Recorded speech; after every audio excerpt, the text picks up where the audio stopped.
Okay. Hello everyone. Welcome to NEET UG in 10 brought to you by Unacademy जो कि है India का largest online learning platform. यहाँ आपको मिलती हैं daily live classes from the best educators in the country. Live test and quizzes में आप पार्टिसिपेट करके अपनी करंट स्टैंडिंग जान सकते हैं अपने कंपिटिटर्स के बीच में। हमारे जितने भी कोर्सेज हैं they are very well developed, very well structured, तो आपको अपने सिलेबस की चिंता करने की कोई ज़रूरत नहीं। प्लस हमारे जितने भी वीडियो लेक्चर्स हैं, जितने भी स्टडी मटेरियल्स हैं, उनका आप पा सकते हैं 24/7 unlimited access.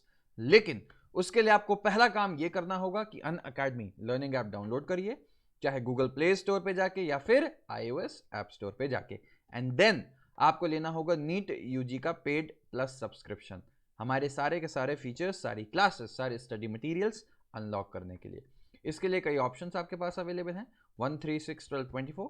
Since NEET UG का सिलेबस काफ़ी वास्ट, थोड़ा टाइम टेकिंग ज़रूर होता है, इसलिए 1 साल या 2 साल का पैकेज हम स्ट्रिक्टली एंड स्ट्रांगली रिकमेंड करते हैं। और स्पेशली जो बच्चे अपनी तैयारी शुरू कर रहे हैं, 11th में गए हैं, 12th में गए हैं, नीट यूजी की प्रिपरेशन अभी स्टार्ट की है, उनके लिए तो 1 साल या 2 साल का पैकेज सबसे ज़्यादा एडवांटेजियस है। एंड हम पर्सनली स्ट्रिक्टली रिकमेंड करते हैं 1 साल या 2 साल का पैकेज।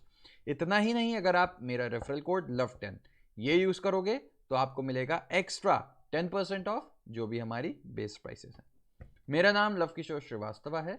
मैकगिल यूनिवर्सिटी कनाडा में एज अ रिसर्चर मैं इस समय काम कर रहा हूँ।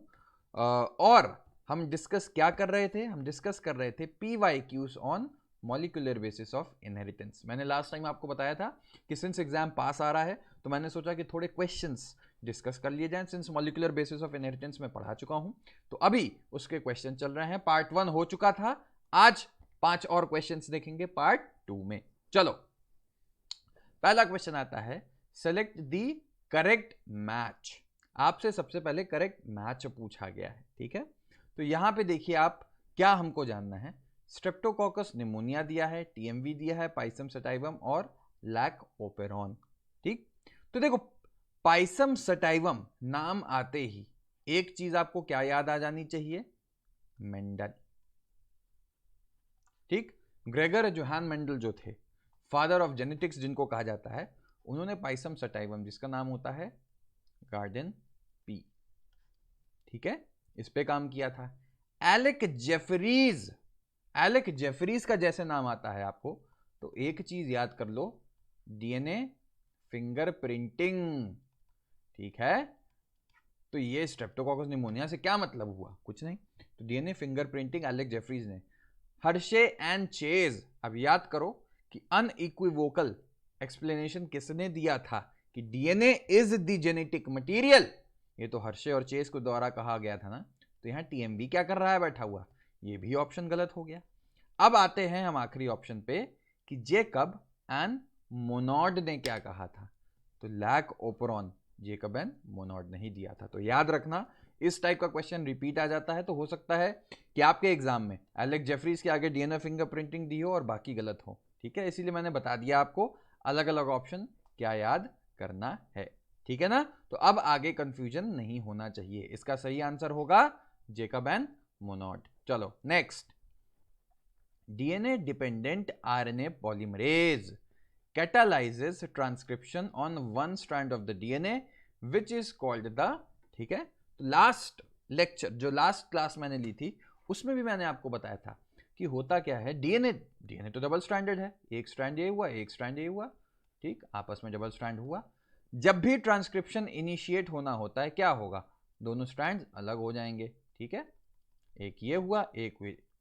अच्छा, अब आप याद करो कि दोनों स्ट्रैंड पे RNA सिंथेसिस नहीं हो सकती, नहीं तो क्या होगा? एक सिंगल स्ट्रैंड ऊपर वाले स्ट्रैंड से आ जाएगा, एक सिंगल स्ट्रैंडेड RNA नीचे से आ जाएगा, दोनों आपस में पेयर कर गए। फिर ट्रांसलेशन किस चीज का होगा? ट्रांसलेशन के लिए हमको सिंगल स्ट्रैंडेड RNA ही चाहिए होता है, नहीं तो वो राइबोसोम से बाइंड कैसे होगा, ठीक है। तो ये सब चीजें तो आप याद रखिएगा। तो सबसे पहले हमने क्या देखा कि एक ही स्ट्रैंड से होना चाहिए। तो क्वेश्चन आपसे यही पूछता है कि कौन सा स्ट्रैंड है जिस पे DNA डिपेंडेंट RNA पॉलीमरेज, यहां पे प्रोमोटर रीजन होता है एक स्ट्रैंड पे, इसी प्रोमोटर रीजन पे अब आप याद करिए सिग्मा फैक्टर होता है, सिग्मा फैक्टर के थ्रू RNA पॉलीमरेज आता है, फिर सिग्मा फैक्टर यहां से निकल जाएगा। तो यहां पे जुड़ गया आरएनए पॉलीमरेज। तो इस स्ट्रैंड का क्या नाम होता है, याद रखना, इसको बोलते हैं टेम्पलेट स्ट्रैंड। ठीक, और जो दूसरा वाला स्ट्रैंड हुआ ये वाला, इसका नाम होता है कोडिंग। तो अब कंफ्यूज मत होना। ठीक, तो इसका आंसर टेम्पलेट स्ट्रैंड। इसका कॉम्प्लीमेंट्री पूछा हुआ होता तो कोडिंग स्ट्रैंड होता। ठीक है, चलिए next, the association of histone 1 with a nucleosome indicates that. ठीक, अब इस क्वेश्चन को आंसर करने से पहले हमको सबसे पहले जानना होगा कि ये न्यूक्लियोसोम किस चिड़िया का नाम है। ठीक है, तो देखो क्या होता है, एक प्रोटीन होता है जिसका नाम है हिस्टोन। ये कब आता है, होता क्या है, डीएनए न्यूक्लियस में, ये न्यूक्लियस है, इसमें डीएनए ऐसे पड़ा हुआ है।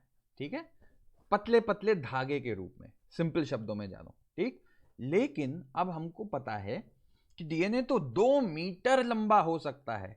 अब 2 मीटर लंबा डीएनए इतने छोटे से माइक्रोन, 10 माइक्रोन के न्यूक्लियस के अंदर कैसे आ गया, है ना, ये क्वेश्चन अब आ जाता है।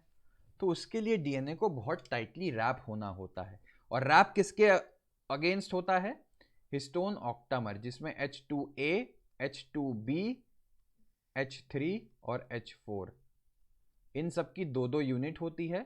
ठीक है, और ये आपस में जुड़े हुए होते हैं। ठीक है, ये आपस में जुड़े हुए होते हैं, और जुड़ते जो है वो है H1 की तरफ से। यानी कि जब भी कंडेंसेशन और पैकेजिंग की बात आएगी तो हिस्टोन आ जा रहा है ना, और इस यूनिट को, सिंगल यूनिट जो मैंने इधर बनाई, उसका नाम हो गया न्यूक्लियोसोम। तो बस आंसर आपको समझ में आ गया कि कभी भी जब हिस्टोन आया न्यूक्लियोसोम के साथ, यानी कि एक न्यूक्लियोसोम और बीच में ये हिस्टोन आया, आपस में न्यूक्लियोसोम को बांध रहा है, कंप्रेस कर रहा है, कॉम्पैक्ट कर रहा है, तो क्या हो गया आंसर इसका, the DNA is condensed into a chromatin fibre.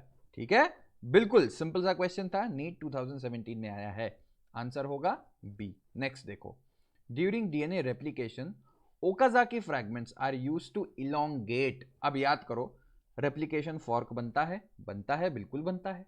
ठीक है, इसमें क्या होता है, अच्छा, सिंथेसिस हमेशा क्या होती है, हमको पता है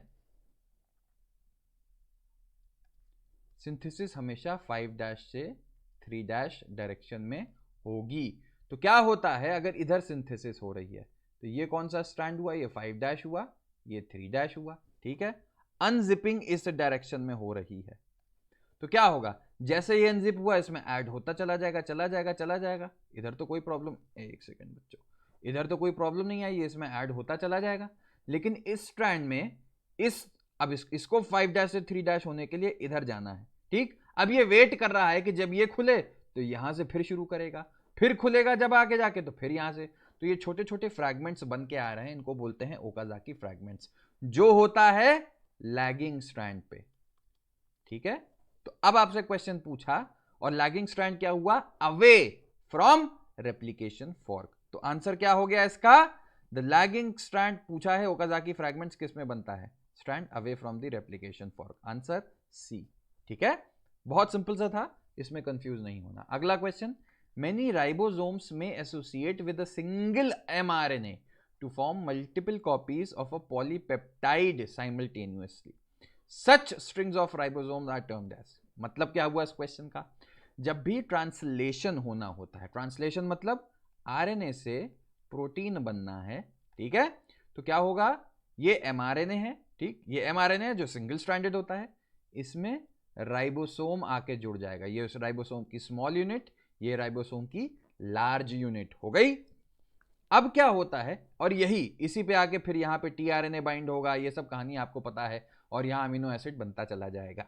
ठीक, अब एक साथ अगर एक से ज्यादा राइबोसोम एक ही एमआरएनए पे जुड़े हों तो क्या होगा, एक चीज तो आप समझ गए, यहां से भी प्रोटीन बन रहा है, फिर यहां से भी प्रोटीन बन रहा है, यहां से भी प्रोटीन बन रहा है, इसीलिए आपसे कह रहा है to form multiple copies of a polypeptide simultaneously.